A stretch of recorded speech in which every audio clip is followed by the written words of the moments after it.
जय श्री कृष्ण। प्रिय दर्शकों, तीज व्रत में पूजन के बाद कथा सुनना चाहिए। और कथा इस प्रकार है कि कैलाश पर्वत पर शिखर में बैठे हुए पार्वती जी और भगवान भोले शंकर दोनों बैठे हुए थे। और उस समय पार्वती जी ने भगवान भोलेनाथ से पूछा कि हमें कोई गुप्त व्रत या पूजन बताइए जो सभी धर्मों में सरल हो, जिसमें परिश्रम भी कम करना पड़े लेकिन फल अधिक हमें मिले। हे प्रभु, यदि आप मुझ पर प्रसन्न हैं तो यह और विधि और विधान हमको बताइए, जिससे तप व्रत और दान आदि से आदि मध्य अंत रहित आप जैसे हम महाप्रभु हमको प्राप्त हुए हैं। शिव जी बोले कि हे प्रिय, हे देवी, सुनो, मैं तुमको एक ऐसा व्रत बता रहा हूँ जो सर्वस्व छिपाने योग्य है, लेकिन तुम्हारे प्रेम के वशीभूत होकर मैं यह बतला रहा हूँ। जैसे नक्षत्रों में चंद्रमा, ग्रहों में सूर्य, वर्णों में ब्रह्मन और देवताओं में विष्णु भगवान हैं, नदियों में गंगा, पुराणों में महाभारत और वेदों में सामवेद और इंद्रियों मन श्रेष्ठ है। सब पुराणों में सर्वस्व जानने योग्य है। मैं तुम्हें एक प्राचीन व्रत बतलाता हूँ, तुम सुनो।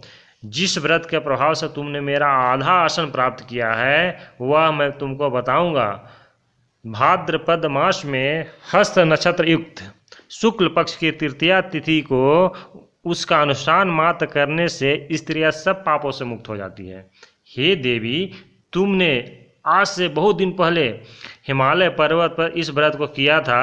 यह वृत्तांत, यह कथा मैं तुमसे कहता हूँ, यह अत्यंत गोपनीय है।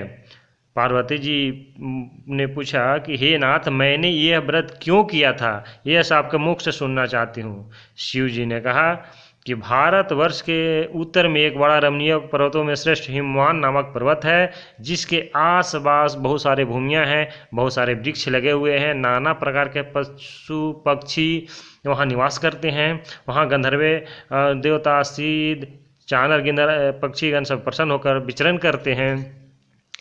वहाँ पहुंचकर गंधर्व गाती है, अप्सराएं नाचती है। उस पर्वत राज जो है उनका शिखर जो ऐसा है कि आकाश को अपने मित्र के भांति स्पर्श किए हुए रहती है। वहाँ पर बहुत सारे रत्न स्फटिक मणि आदि भरे पड़े हुए हैं। उस पर्वत इतना ऊंचा है कि वह अपने आप को आकाश के समान समझते हैं। वह मित्र की तरह वह उसे स्पर्श किए हुए रहते हैं। वहाँ हमेशा बर्फ आच्छादित रहती है। गंगा जल का ध्वनि हमेशा किलकारियाँ सुनाई पड़ती रहती है। हे पार्वती, तुमने बाल्यकाल में उसी पर्वत पर तपस्या की थी। 12 वर्ष तक तुम उल्टी टंग कर केवल धुआं पी कर रही थी और 64 वर्षों तक सूखे पत्ते खा कर रही थी। माघ मास में तुम जल में बैठी रहती थी और वैशाख मास में तुम अग्नि को तापती रहती थी। श्रावण के महीने में जब जल बरसता था तुम भूखी प्यासी रह करके मैदान में बैठी रहती थी।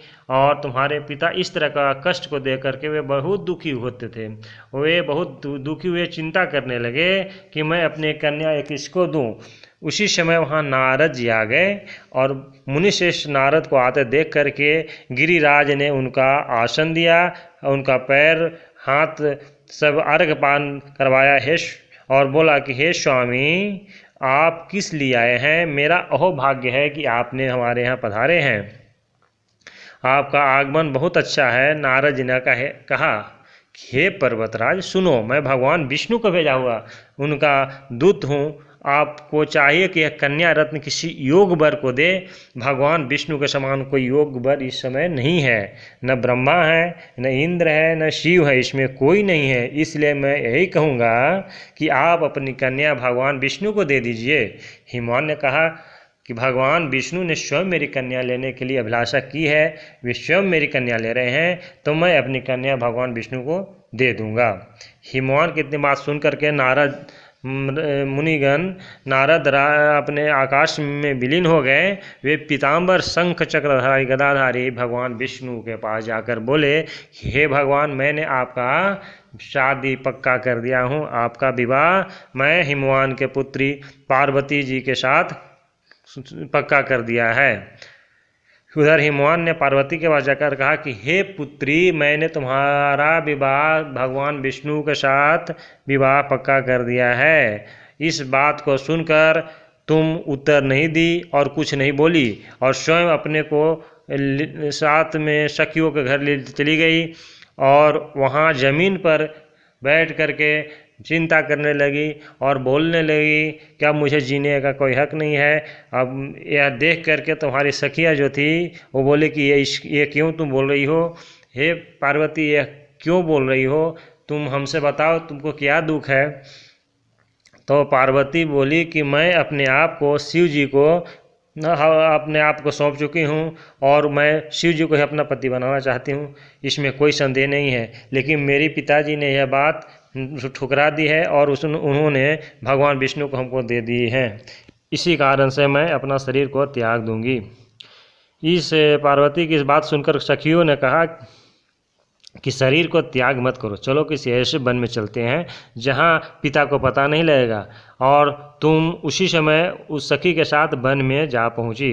उधर तुम्हारे पिता घर घर खोजने लगे और दूतों के द्वारा भी खबर लेने लगे कि कौन मेरी पुत्री को हर के ले गया है, या बाघ सिंह और हिंसक पशु जो हैं वो खा गए होंगे या काला सर्प डस लिया होगा, मेरी बेटी कहाँ चली गई। इस तरह से वो विचार करने लगे और चिंता में करने लगे कि मैंने विष्णु भगवान को अपने पुत्री देने का वचन दिया है, लेकिन मेरी पुत्री को किसने हर लिया है। हिमवान राजा जो थे वे मूर्छित होकर गिर रहे थे और इधर उधर विलाप करते हुए देख रहे थे, ढूंढ रहे थे। तुम भी अपनी सखियों के साथ भयानक वन में चलते चलते एक ऐसे जगह पहुँचे जहाँ बहुत बड़ी कंदरा बनी हुई थी और वहाँ पर नदी बह रही थी। उस स्थान पर तुमने अपना आश्रम बना लिया और मेरी एक बालुकामयी प्रतिमा बनाकर सखियों के साथ निराहार रहकर मेरी आराधना करने लगी। जब भाद्रपद शुक्ल पक्ष की हस्त तृतीया तिथि को प्राप्त हुई तब तुमने विधिवत मेरा पूजन किया और रात भर जाग कर गीत वाद आदि का प्रसन्न करने बिताया। उस व्रत राज के प्रभाव से मेरा आसन डगमगा उठा और जिससे मैं तत्काल उस स्थान पर पहुँच गया जहाँ तो अपने सखियों के साथ रहती थी। वहाँ पहुँचकर मैंने तुमसे कहा कि मैं तुम पर प्रसन्न हूँ, बोलो क्या चाहती हो। तुमने कहा कि हे मेरे देवता, यदि आप मुझ पर प्रसन्न हैं तो मेरे पति के रूप में आप बने। तो मैंने तुम्हें तथास्तु कहकर कैलाश पर्वत पर वापस आ गया। तुम वह प्रतिमा नदी में प्रवाहित कर दी और सखियों के साथ महाव्रत का पारण किया। ये हिमवान भी उस समय तुमको खोजते खोजते उस वन में आ पहुँचे और चारों दिशा में तुमको खोजते खोजते व्याकुल हो चुके थे और तुम्हारे समय पहुँचकर मूर्छित होकर गिर पड़े। उन्होंने तुमको छाती से लगा लिया और रोते हुए बोले कि हे पुत्री, तुम इस वन में क्यों आई हो, इस हिंसक जंतु सिंह व्याघ्र आदि इस वन में रहते हैं, तुम क्यों आई हो। तुमने उत्तर दिया, हे पिताजी, मैंने पहले ही अपने आप को शिव जी के हवाले कर दिया था, आपने मेरी बात टाल दी, इसी से मैं यहाँ चली आई। हिमवान ने संतावना की, हे पुत्री, मैं तुम्हारी इच्छा के विरुद्ध कोई काम नहीं करूँगा। तुम्हें अपने साथ घर ले आए और मेरे साथ तुम्हारा विवाह कर दिया, इसी से तुमने मेरा आधा आसन पाया है।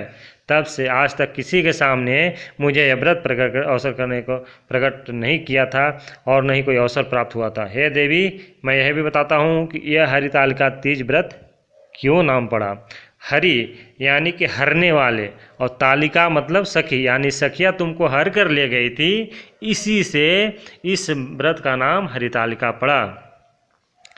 पार्वती जी ने पूछा कि हे प्रभु, आपने नाम बताया, विधि बताया, लेकिन ये क्या पुण्य और क्या फल है और क्या व्रत कौन करे इस व्रत को। तब शिव जी बोलते हैं कि हे प्रभु, हे देवी, मैं स्त्री जाति के भलाई के लिए उत्तम व्रत बताया है। जो स्त्री अपने सौभाग्य की रक्षा करना चाहती है वह यत्न पूर्वक इस व्रत को करे और अपने मंडप बना करके उसमें केले के खंभे के साथ मंडप बनावे और उसमें बहुत सारे सुगंधित पुष्प लगवाएं और वहाँ पर मंडप में पार्वती तथा शिव जी का प्रतिमा स्थापित करें। उस दिन वह उपवास रहकर बहुत ही सुगंधित फल फूल और गंध आदि नाना प्रकार के नैवेद्य एकत्र करके पूजन करें और रात भर जागरण करें। उसके अलावा उस ऋतु में जो फल प्राप्त हो उसे भी नैवेद्य में लगावें और उस ऋतु में जो फूल भी हो उसको भी पूजन में लावें। और प्रार्थना करे कि हे शिव रूपे, हे मंगले, सब अर्थ को देने वाली हे शिव रूपे, आपको नमस्कार है। हे शिव रूपे, आपको सदा के लिए नमस्कार है। हे ब्रह्म रूपिणी, आपको सदा के लिए नमस्कार है। हे जगदात्री, आपको सदा के लिए नमस्कार है। हे शिववाहिनी, आपको सदा के लिए नमस्कार है। मुझे संसार के भय से भयभीत मुझ दिन को रक्षा करे, इस कामना की पूर्ति के लिए मैंने आपका पूजन किया है। मुझे राज्य और सौभाग्य दे, मुझ पर प्रसन्न हो। इसी मंत्र के साथ पार्वती जी तथा शिव जी का पूजन करें। तदंतर विधिपूर्वक कथा सुने और ब्राह्मणों को वस्त्र को देकर आदि के स्वर्ण आदि दे करके विधिवत दान करने के बाद दूसरे दिन सुबह पारण करें। जो इस तरह से करता है वह सौभाग्यशाली होता है, उसका अखंड सौभाग्य रहता है और वह सदैव हमेशा सुखी रहता है। तो इस तरह पूजन करें। उसके बाद पूजन के बाद आरती करना चाहिए और रात में गीत गान करना चाहिए, रात में सोना नहीं चाहिए। और इस तरह कथा सुन करके अपने आप को भगवान के चरणों में हमेशा समर्पित रखना चाहिए। तो बस आज इतना ही कथा में।